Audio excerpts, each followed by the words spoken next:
नमस्कार शेतकरी मित्रांनो, माझं नाव राहुल डहाके. मी I&B seeds private limited crystal crop protection या कंपनीमध्ये कार्यरत आहे. आणि आज तुम्ही बघू शकता आपण I&B सीड्सचं विजेताच्या या प्लॉटवर आहे. हा प्लॉट जो आहे करंजाडे तालुका पेठ जिल्हा नाशिक येथे आहे.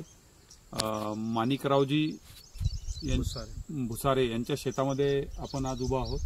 हा प्लॉट साधारणतः 20 जुलैची लागवड आहे आणि तुम्ही बघू शकता 20 जुलैची लागवड असताना या प्लॉटला एवढा पाऊस असून सुद्धा या फुलाचं कॉम्पॅक्टनेस अतिशय मस्त आहे आणि याला भरपूर माल असा आहे. याचे 2 तोळे आज रोजी झालेले आहे.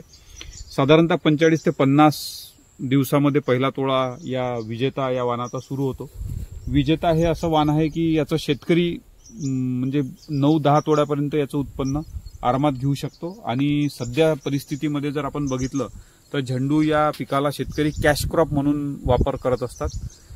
झेंडू या पिकाचा साधारणतः 50-60 रुपयापासून पुढे भाव शेतकऱ्यांना मिळत असतो. आणि तुम्ही बघितलं असेल की आता गणपतीमध्ये झेंडूच्या फुलांचा भाव साधारणतः 100 ते 120 रुपये किलो होता.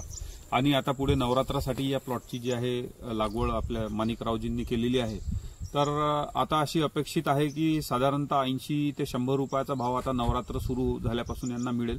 आणि 2 तोळे झाले. आता याचे कंटिन्यू जे आहे 3-4 दिवसांनी तोळा चालू राहील. आणि अपेक्षित आहे की यांना खूप चांगलं उत्पन्न I&B सीड्सच्या विजेता वाणापासून मिळेल. त्यांनी पहिल्याच वर्षी हे आपलं विजेता वाण आपल्या शेतामध्ये लावलं आहे.